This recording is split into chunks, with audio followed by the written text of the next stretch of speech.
বাংলাদেশের ১৭ কোটি মানুষের ভরসার কেন্দ্রস্থল ৭৮ বছরের পুরনো ঢাকা মেডিকেল কলেজ হাসপাতাল। এখানে প্রায় প্রতিদিন ৯ থেকে ৯,৫০০ রোগী চিকিৎসা নিয়ে থাকে। জিরো গেটের সৌজন্যে আরোগ্য নিকেতনের আজকের আলোচনার বিষয় ঢাকা মেডিকেলের স্বাস্থ্যসেবা। এই বিষয়ে কথা বলতে আমাদের সঙ্গে যুক্ত হয়েছেন ঢাকা মেডিকেলের পরিচালক ব্রিগেডিয়ার জেনারেল ডাক্তার আসাদুজ্জামান। আপনাকে অভিনন্দন আমাদের সঙ্গে যুক্ত হওয়ার জন্য। ধন্যবাদ। আপনি কয়েক মাস হলো দায়িত্ব পেয়েছেন। এখানে আসার পরে সার্বিক পরিস্থিতি জানতে চাই, প্রতিদিন আসলে কি পরিমাণ রোগী কিভাবে ঢাকা মেডিকেল কলেজ হাসপাতাল থেকে সেবা নিচ্ছে? বর্তমানে এই হাসপাতালের অফিসিয়াল শয্যা সংখ্যা হচ্ছে ২৬০০, কিন্তু এখানে অন্তবিভাগে প্রতিদিন প্রায় ৪,০০০ রুগী ভর্তি থাকে এবং বহির্বিভাগ থেকে প্রায় ৫,০০০-এর মতো রুগী চিকিৎসা নিয়ে থাকে। যেটা আমাদের এখানে বড় চ্যালেঞ্জ আমি দেখতে পাচ্ছি সেটা হচ্ছে আমাদের যে বহির্বিভাগে রুগীরা আসে তাদের ওয়েটিং টাইমটা বেশ বেশি। যেমন প্রথমে তাদের এসে একটা টিকিট কাটতে হয়, ১০ টাকার একটা টিকিট, সেখানে তাদের কিছু সময় প্রয়োজন হয়। এরপরে সে যে বিভাগে দেখাতে চায় ওখানে গিয়ে রেজিস্টারে নাম লেখাতে হয়, সেখানে তাকে কিছুক্ষণ ওয়েট করতে হয়। তারপরে ডাক্তারের চেম্বারের সামনে তাকে কিছুক্ষণ ওয়েট করতে হয়। এরপর ডাক্তার যখন তাকে চিকিৎসা দেয় সাথে কিছু পরীক্ষা নিরীক্ষা দেয়, সেই পরীক্ষা নিরীক্ষাগুলো করে রিপোর্ট সহ তাকে আবার আসতে হয়। স্যার, আমরা অনেক সেন্টারে, বেসরকারিতে বা বিশেষ করে সরকারিতেও দেশের বাইরে বিভিন্ন জায়গায় দেখি যে একটা ডিজিটাল সিস্টেমের মাধ্যমে রোগী জানতে পারে আসলে কখন তিনি ডাক্তারকে দেখাবেন, কতক্ষণ পরে বা কিছু, মানে এই জায়গাতে একটু আরামদায়ক করা যায় কিনা কোনোভাবে? এটা পদক্ষেপ নেওয়া হয়েছিল যে যাতে রুগীরা অ্যাপয়েন্টমেন্ট করে আসতে পারে। এটা আমাদের একটা অ্যাপও আছে, কিন্তু সেই অ্যাপটা ব্যবহারকারীর সংখ্যা আসলে খুবই কম। মানুষ সেইভাবে অভ্যস্ত না। মানুষ এভাবে অভ্যস্ত না। এখানে যেসব রুগীরা আসে আপনারা জানেন যে তারা মানে একটা সইও করতে পারে না, এরকম মানুষও আসলে আছে আর কি। যার ফলে তারা এগুলোর ব্যাপারে অ্যাওয়ার না। তারা আমাদের ওয়েবসাইটে গেলেও এটা পেতে পারে। যদি বাদ দেন, আসার পরেও তাদেরকে কোনো একটা সিস্টেমের মধ্যে নিয়ে আসা যায় কিনা? হ্যাঁ, সেটা আমরা চেষ্টা করছি। আমরা হসপিটাল অটোমেশন সার্ভিসের আওতায় আমরা কার্যক্রম শুরু করেছি। তো এই কার্যক্রমের আওতায় আমরা যেমন হসপিটালে যে ইউজার ফিগুলো এগুলো আমরা সংগ্রহ করছি এবং আউটডোরগুলোকে আমরা অটোমেশনের আওতায় নিয়ে আসছি, যে ডিজিটাল প্রেসক্রিপশন হবে এবং আশা করি এবছরের মধ্যেই আমাদের আউটডোরগুলো অটোমেশন কার্যক্রম সম্পন্ন হবে। কিন্তু এই অটোমেশন ছাড়াও আউটডোরের চ্যালেঞ্জটা কেমন? যে পরিমাণ রোগী আসলে প্রতিদিন এখানে আসে, মানে কোন দিক থেকে আপনাদের হিমশিম খেতে হয়? চ্যালেঞ্জটা হচ্ছে ওই যে ওয়েটিং টাইমটা বেশি, বিভিন্ন স্টপেজে তাদেরকে ওয়েট করতে হয়। কারণ আমি চাইলেই এই হাসপাতালের এক্সটেনশন সম্ভব হচ্ছে না। এখানে যে সংখ্যক আউটডোর আছে সেটাকে আর বাড়ানো সম্ভব হচ্ছে না, কারণ এখানে আপনারা জানেন যে স্থান সংকুলনের একটা প্রশ্ন আসে। তবে আপনারা জেনে খুশি হবেন যে মাননীয় প্রধানমন্ত্রীর নির্দেশে এই হাসপাতাল ৫,০০০ বেডে উন্নতি করার একটা প্রকল্প হাতে নেওয়া হয়েছে।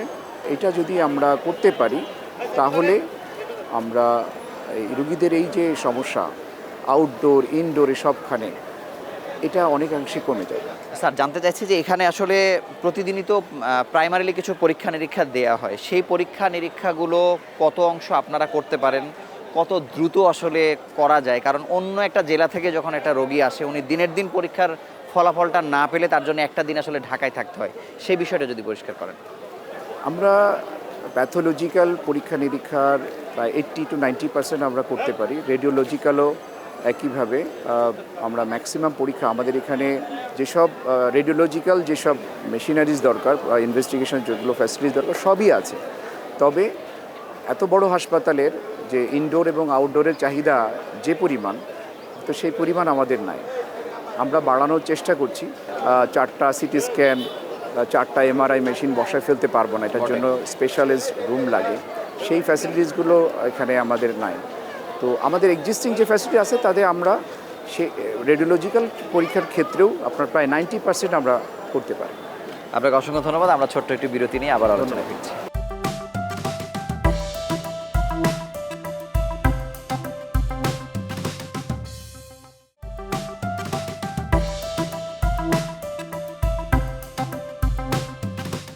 স্যার, বাংলাদেশের মানুষের সবথেকে পরিচিত যে বিভাগটির নাম সেটি হচ্ছে ঢাকা মেডিকেল কলেজ হাসপাতালের জরুরি বিভাগ। এই বিভাগটি জরুরি ভিত্তিতে সেবা দিতে গিয়ে কি ধরনের হিমশিম খাচ্ছে বা আপনারাই বা কিভাবে এটি ম্যানেজ করতে সক্ষম হচ্ছেন? আপনাকে ধন্যবাদ। ঢাকা মেডিকেল কলেজের হাসপাতালের জরুরি বিভাগ, আমি বলবো যে শুধু ঢাকা শহর না, পুরা বাংলাদেশের মধ্যে সবচাইতে ভালো সার্ভিস দেয় এরকম একটা জরুরি বিভাগ। আপনি শুনে খুশি হবেন যে আমাদের জরুরি বিভাগে 24 ঘন্টা আমরা জরুরি সেবা দিয়ে থাকি। ইভেন অন্যান্য বড় বড় হাসপাতালগুলোও রেফার করে, রাইট। অনেক বড় হাসপাতাল, সরকারি বেসরকারি হাসপাতালও আমাদের কাছে রেফার করে, বিশেষ করে বিকেলে বা রাতে। এবং আমরা রুগীকে রিসিভ করে যা প্রয়োজন হয় তার পরীক্ষা নিরীক্ষা এবং যদি সার্জারি প্রয়োজন হয় রাতেই, সে যত রাত হোক আমরা সেই সেবা দিয়ে থাকি। তো এটা হচ্ছে একটা ইউনিক বৈশিষ্ট্য ঢাকা মেডিকেল কলেজ হাসপাতালের। এখন স্যার, এই যে ওয়ান স্টপ সার্ভিসের যে আসলে মডেল সারা পৃথিবীতে যেমন বা আপনারা যতটুকু করতে পারছেন, এখানে কতটুকু গ্যাপ আছে বলে আপনার মনে হয়? আমি এসে যেটা দেখেছি যে জরুরি বিভাগ থেকে বিভিন্ন স্পেশালাইজড সার্ভিস নেওয়ার জন্য বা রুগীটা ভর্তি হবে কি হবে না এই সিদ্ধান্তের জন্য কিছু কিছু বিভাগে তাদের ইনডোরে পাঠাতো, রুগীদেরকে ইনডোরে পাঠানো হতো এবং কোনো কোনো ক্ষেত্রে ট্রলি নিয়ে মানে তারা ইনডোরে চলে যেত। তো আমি এই বিষয়টাকে অ্যাড্রেস করে আমি চেষ্টা করছি যে আমাদের যারা সিনিয়র ডক্টর আছে, কনসালট্যান্টরা আছে, তারা যেন এখানেই ইমার্জেন্সিতে বসেই সেই সেবাটা দিতে পারে, রুগীদেরকে ইনডোরে না যাওয়া লাগে। তাতে আমার যে ট্রলির যে রিকোয়ারমেন্ট, আমি ট্রলি শুধু দিলেই তো হবে না, ট্রলির পিছনে একজন মানুষ লাগে, সেই মানুষের স্বল্পতা আছে আমাদের। ট্রলির বিষয়টা আসলো যে মানুষের ভোগান্তির যে কয়েকটি গুরুত্বপূর্ণ জায়গা, একটা হচ্ছে ট্রলিতে উঠলেই টাকা দেয়া, দালালের দৌরাত্ম্য, একইভাবে হচ্ছে অ্যাম্বুলেন্সে নিয়ে আসা এবং যাওয়ার ক্ষেত্রে তাদের মন মর্জি মতো টাকা তাদেরকে পে করা। এই তিনটি জায়গা নিয়ে আপনার কোনো সুনির্দিষ্ট পরিকল্পনা আছে কিনা? জি, আমার যেমন ট্রলিতে যারা আগে কাজ করতো এরা আমাদের কোনো কর্মচারী না, স্পেশাল সার্ভিস বলা হতো। তো তারা বাইরের ছেলে বা মেয়ে, তারা এখানে কাজ করতো, তাদের কোনো বেতন ভাতা নাই। তো আমি আসার পরে আমি এটা বন্ধ করেছি। আমাদের যারা ডেইলি বেসিস লেবার আছে আমরা তাদেরকে দিয়ে এই কাজটা করছি যে তারা বেতনভুক্ত, কাজেই তারা এই বেতনের বাইরে আর কিছু নিতে পারবে না। আর একটা হচ্ছে আপনি বলছেন যে অ্যাম্বুলেন্সের যে বিষয়টা, এখানে আসলে ভিতরে বেশ কিছু জায়গা অ্যাম্বুলেন্সগুলো দখল করে থাকে। তো আমি তাদের সাথে, অ্যাম্বুলেন্স মালিকদের সাথে কথা বলেছি যে এখানে মিনিমাম নাম্বার অফ অ্যাম্বুলেন্স রেখে বাকিরা যেন তাদের নিজস্ব জায়গায় যায়। আমি একটু ভিন্ন প্রসঙ্গে আসব যে সরকারি হাসপাতালের ক্ষেত্রে কোনো জিনিস নষ্ট হলে সেটি রিপেয়ার করা বা কোনো একটা জরুরি আপনার একটা মেশিন বা কোনো কিছু দরকার, সেটি তড়িৎ পাওয়া না পাওয়ার যে একটা সংকট, মানে এই সমস্যাটা কিভাবে সমাধান হতে পারে বা এটা আপনাদেরকে কতটা ভোগান্তির দিকে ফেলে রোগীদের সেবা পাওয়ার ক্ষেত্রে? আসলে সরকারি ক্রয় প্রক্রিয়া তো আপনি জানেন যে একটু লেন্দি প্রসেস। নিমেও নামে একটা প্রতিষ্ঠান আছে যারা আমাদের সারা বাংলাদেশের মেডিকেল যন্ত্রপাতি মেরামতের দায়িত্ব যাদের। তো আমরা তাদেরকে জানাই, তারা এটা ইন্সপেক্ট করে, তারা যদি নিজেরা পারে মেরামত করে দেয়, কিন্তু সেটাও সময় লাগে। আবার যদি না পারে আমাদের একটা এনওসি নিতে হয়, এনওসি নিয়ে তারপরে আমরা এটা মেরামত করতে পারি। স্যার, আরেকটি বিষয় হচ্ছে যে মুমূর্ষু রোগীদেরকে নিয়ে আপনারা সব থেকে বেশি বিড়ম্বনায় থাকেন। এখানে আইসিইউ কতগুলো বা এই আইসিইউ ম্যানেজমেন্টের ক্ষেত্রে আসলে কী ধরনের ভোগান্তি পোহাতে হয় রোগীদেরকে বা আপনারাও কতটুকু আসলে হিমশিম খেয়ে যান? আইসিইউর সংখ্যা গ্র্যাজুয়ালি অনেক বাড়ানো হয়েছে, বিশেষ করে কোভিডকালীন ওই পরিস্থিতির কারণে অনেকগুলো ডিপার্টমেন্টাল আইসিইউ তৈরি হয়েছে এখানে, কিন্তু সেটাও যথেষ্ট না।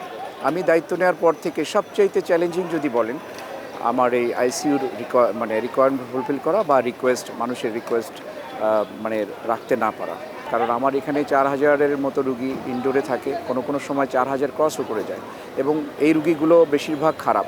তো বা এই রুগীগুলো যখন সার্জারি হয় তারপরেও দরকার হয়, তো আমার ভিতরে যে রিকোয়ারমেন্ট সেটাই আমি ফুলফিল করতে পারি না। এখন আমরা কিছু পদক্ষেপ নিয়েছি, যেমন আমরা আর একটা 15 বেডের আইসিইউর আমরা বাজেট পেয়েছি, যন্ত্রপাতিও আমরা পেয়েছি এবং আমরা জায়গা নির্ধারণ করেছি। এই অর্থ বছরের মধ্যেই এই আইসিইউর কাজটা শেষ হলে হয়তো আমাদের কিছুটা পরিস্থিতির কিছু উন্নতি হবে। আপনাকে অসংখ্য ধন্যবাদ। আরও একটি ছোট্ট বিরতি নিয়ে আবার আলোচনা করছি। ধন্যবাদ।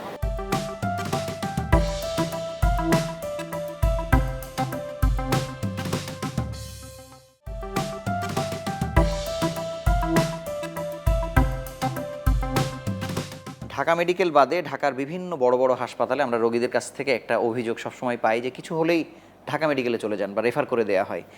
এই রেফারের প্রবণতাতে রোগী যেমন কষ্ট পায় বা তার একটা ভোগান্তির সৃষ্টি হয়, এই চিত্রটা আপনারাও কেমন ঢাকা মেডিকেলে দেখেন যে সেই রোগীটিকে না পাঠালেও হতো জেলা শহর থেকে বা ঢাকার বড় হাসপাতাল থেকে? মানে এই লোডটা আপনাদেরকে আরও কতটা বিড়ম্বনায় ফেলে? সত্যিকার অর্থে অনেক বেশি বিড়ম্বনায় আমাদের করতে হয়। এবং আমি মনে করি যদি আমরা সবাই দায়িত্বশীল হতাম এবং এই রুগীগুলোর জেলাল পর্যায়ে বা বিভাগীয় পর্যায়ে আমরা তার চিকিৎসা ব্যবস্থা করতে পারতাম, তাহলে ঢাকাতে যে আমাদের যে হাসপাতাল বা এস্টাবলিশমেন্টগুলো আছে, মানে আমরা মনে হয় আরেকটু এখানে বেটার সার্ভিস দিতে পারতাম। সারা পৃথিবীতেই সংক্রমণ একটা বড় ধরনের থ্রেট, যে ক্ষেত্রে দেখা যায় যে আপনারা সর্বোচ্চ চেষ্টা করার পরেও পরিবেশের কারণে বা নানান বাস্তবতার কারণে রোগীদেরকে আসলে সেভ করা যায় না। উনি হয়তো ক্যান্সারে মারা গেলেন না, কিন্তু তারও আগে উনি সংক্রমণের কাছে হার মানলেন। মানে এটিকে আসলে আপনারা কত বড় চ্যালেঞ্জ হিসেবে নেন বা আসলে কী করছেন? আমাদের একটা টিম আছে, infection prevention and control team আছে, তারা রেগুলার এগুলো ভিজিট করে যে এগুলো কি প্রপারলি স্টেরাইল করা হয় কি হয় না, ওটির যে ডিসিপ্লিন আছে সেগুলো মেনটেন করা হয় কি না, সেগুলো তারা রিপোর্ট করে। আর আইসিইউগুলোতে আমরা মানে দর্শনার্থীদের আমরা প্রবেশ করতে দেই না, এবং আইসিইউতে যে যে যন্ত্রপাতিগুলো ব্যবহার হয় বা আইসিইউ যে ডাক্তার নার্স যারা থাকে তারা যে তাদের যে প্রোটেক্টিভ যে গিয়ার্সগুলো মানে থাকা উচিত সেগুলো আছে কিনা এগুলো আমরা ইনশিওর করি। স্যার, আপনার কাছে জানবো যে বাংলাদেশে একটা জাতীয় নিউরো সায়েন্স ইনস্টিটিউট এবং হাসপাতাল আছে, কিন্তু আমরা দেখি যে সেখানে শয্যার বিপরীতে কোনো রোগীকে ভর্তি করা হয় না। কিন্তু আপনার কাছে আমরা আলোচনায় শুনেছি যে এখানে প্রায় 700 রোগীকে আপনারা ডিল করছেন, সেখানে একটা বড় হাসপাতাল হয়তো 500 রোগীকে ডিল করছে। মানে এইটা আপনাকে কতটা বেশি ব্যস্ত রাখে? বা এক্ষেত্রে যদি নিউরোসায়েন্স যদি আরেকটু আন্তরিক হতো বা রোগীগুলোকে যদি নিজে সেবা দেওয়ার চেষ্টা করতো, তাহলে আপনারা আসলে সেবা বা মানসম্পন্ন সেবা দেওয়ার ক্ষেত্রে কতটা ভালো ভূমিকা পালন করতে পারতেন? অবশ্যই আমরা আরও বেটার সার্ভিস দিতে পারতাম। এবং এখানে কোলাবোরেশন তাদের সঙ্গে আপনাদের আসলে এই বিষয়ে হয় কি? আমাদের যে নিউরো সার্জারিটা মানে রুগীর সংখ্যা অনেক বেশি, প্রায় 450, অ্যারাউন্ড 450 পেশেন্ট আমার এখানে থাকে। আপনার একটা ওটিতে অফিস টাইমে অনেক সময় একটার বেশি সার্জারি করা যায় না, তো 2টা ওটি আমরা তাদেরকে দিয়েছি। আমাদের 47টা ওটি আছে, কিন্তু আমাদের অনেকগুলো ডিপার্টমেন্ট, যার ফলে 2টা ওটি এবং এর মধ্যে একটা তারা রাত 8টা পর্যন্ত কন্টিনিউ করে। তারপরেও দেখা যায় যে আমরা হয়তো 4টা-5টা অপারেশনের বেশি একদিনে করতে পারি না, কারণ 450টা রুগী আপনি চিন্তা করেন যে এটা কিন্তু একটা হাসপাতালের সমান। স্যার, এখন জানার বিষয় যে আমাদের সব মিলে তো আমাদের রোগীদের কল্যাণটাই আমরা চিন্তা করি। সেক্ষেত্রে যেহেতু এত রোগী সেখান থেকে রেফার হয়ে আসছে বা আমাদের রোগীও যখন আমরা পাঠাচ্ছি সাধারণ মানুষ হিসেবে, আমরা দেখি সবসময় রেফারেন্সটাই আমাদের মূল গল্প যে ঢাকা মেডিকেলে চলে যাক আর কি। এইটা কি আপনাদের কোনো ডায়ালগের মাধ্যমে বা বসে এটাকে কোনোভাবে সেটেল করা যায় কিনা আসলে? আমার মনে হয় সেটা সম্ভব। আমরা কথা বলতে পারি নিউজের অথরিটির সাথে।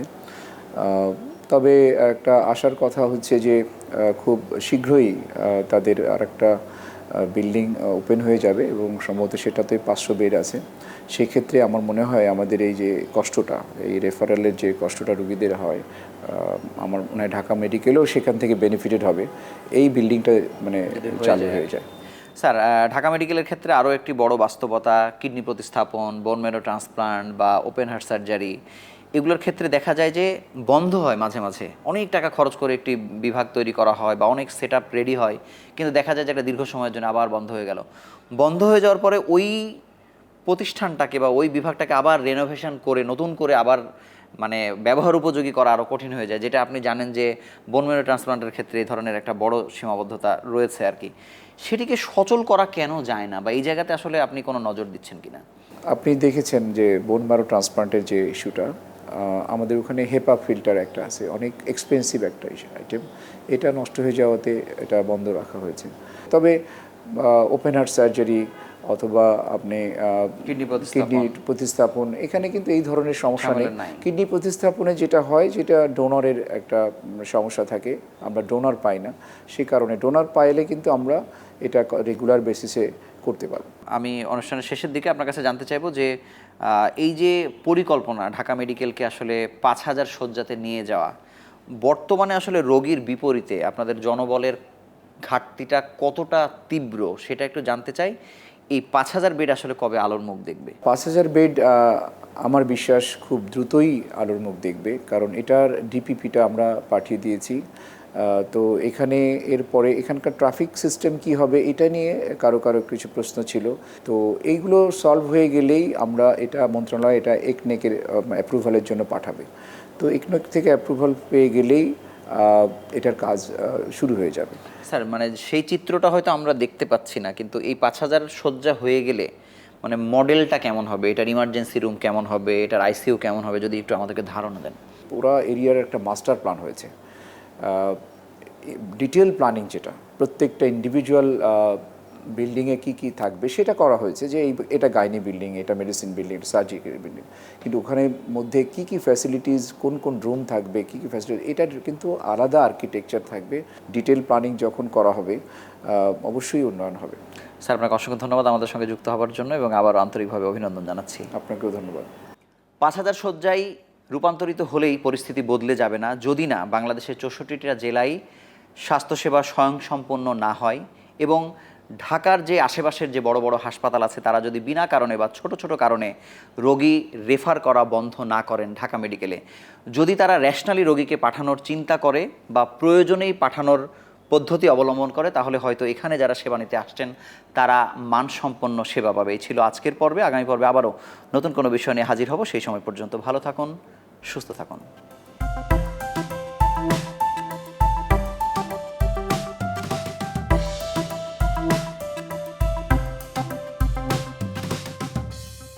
বাবার চায়ে চিনির পরিবর্তে 0 গেট দিচ্ছি। এতে ক্যালোরি নেই, স্যাকারিন মুক্ত, ডায়াবেটিক রোগী ও স্বাস্থ্য সচেতন মানুষের জন্য পারফেক্ট। 0 গেট, চিনি ছাড়াই মিষ্টি স্বাদ।